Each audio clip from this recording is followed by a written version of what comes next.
This isn't just TV. It's high-octane, multi-sensual entertainment. A normal resting heart rate is between 60 and 100 beats per minute. But after watching this sound-synced sensation, mine checked in at $1.83. Its nails on the chalkboard vibe had me shrieking, not with delight. Let's give you a zoom. Recap here to contextualize the episode for you. After several seasons of miscarriages, Princess Carolyn finally decides to adopt. When the weird animal animation adoption bureau of BoJack comes through, good old PK is blessed with a baby porcupine that she has to handle with oven mitts, and she can't find the time to name. The little prickly pot of joy ends up being referred to as Untitled Princess Carolyn Project. You know, like any good Microsoft Word or GarageBand sequence. Enjoy your dumb little TV show. Hi there, Captain Cool. Welcome to Watch It, Pal, a channel that has a different look, sound, and smell. Sniff your screen. I dare you. Have you smelled it? Yes. What did it remind you of? Your ma's Thanksgiving spread, which is gonna be here any day now? That's what my screen smells like. And just so you know, we're a channel that portrays our take on film and video a little bit differently than all the other schmoes out there. And if you don't like it, you can go pound sand. I'm Todd Baloneyface, your host today, and here we go, Bill. We are playing the odds that at least one person named Bill will watch this. If you'd like us to personalize an episode for you, leave your name in the comments section below. Chances are we won't, but you never know. Play the odds, right, Bill? All right, so this episode of BoJack begins with Princess Carolyn's nanny quitting her job outright. The second Renata leaves, the humdrum of a toy rattle ominously sounds in the background. The noise is, well, benign at first. A viewer will hardly notice it. It's just there to set the tone, right?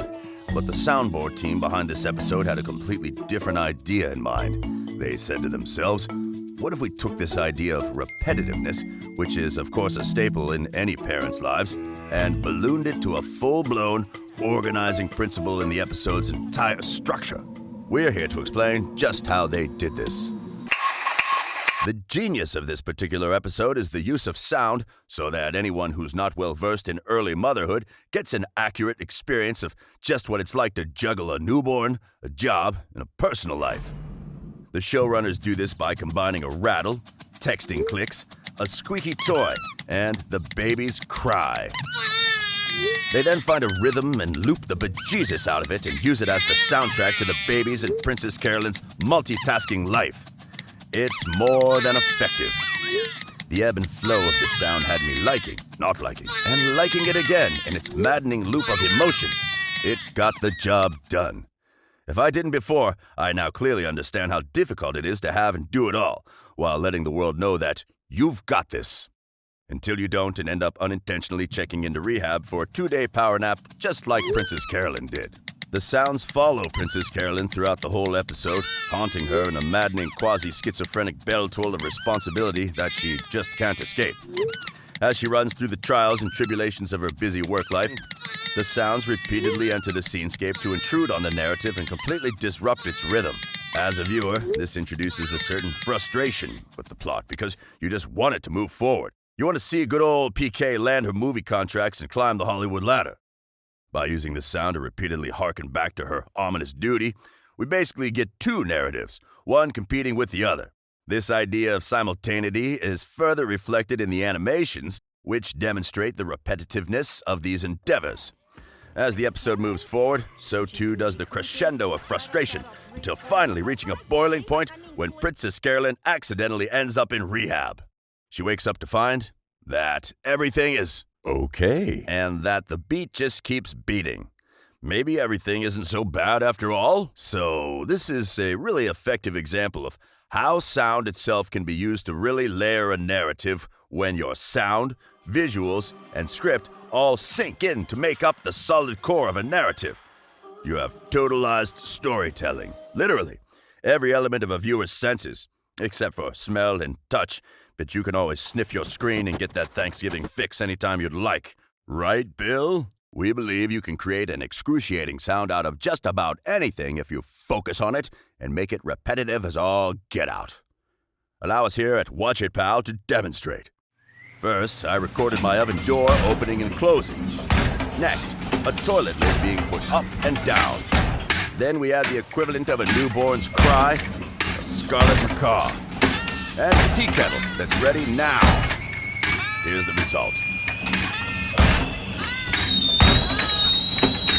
I'll use this as a bed for the next portion of this Watch It Pal script, and you'll get an idea how to use sound to create tension, anger, and impatience for it to just stop. It's time to stop, okay? Some people love that brushing your hair, chewing food, ASMR shit. I think you're crayfish. I much prefer the guitar lick from Led Zeppelin's Whole Lotta Love to convey emotion and get things going.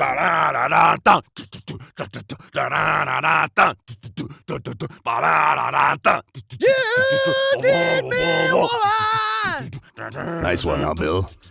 Out of curiosity, I watched this episode again with my stopwatch in hand to see just how much time the show used the baby rattle texting baby cry concept. Out of the show's 26 minutes and 13 seconds, this engineered sound was played for 10 minutes and 40 seconds. It was, in the end, the perfect amount of crying, squeaking, and rattling. Princess Carolyn confesses that she's just not cut out for motherhood and actually isn't enjoying it at all. Doesn't feel what she's supposed to feel for her baby.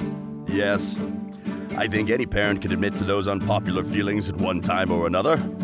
Confession time here at Watch It Pal. If you've ever wanted to say, "Someone shut that baby up!" you're not alone. Well, Vanessa sets Princess Carolyn straight and tells her that parenting is hard work and that it isn't always pleasant, just like a difficult client. In reality, it can be downright ruthless. And thus, Carolyn sucks it up, treats it like the job it is, and finally names her baby Ruthie. Now, for fun, go and watch Season 6, Episode 2, The New Client, and focus on their use of sound to know what it's like. Because at one time, we were all that crying baby. Just don't be that crying baby on an airplane behind me kicking my seat, okay? I'm your host for today, Todd Baloneyface. Thanks for watching. Watch It, pal. Oh, and if you smelled your screen at the beginning, you're awesome. You can go ahead and still get a whiff if you didn't. You've got about 3 seconds before...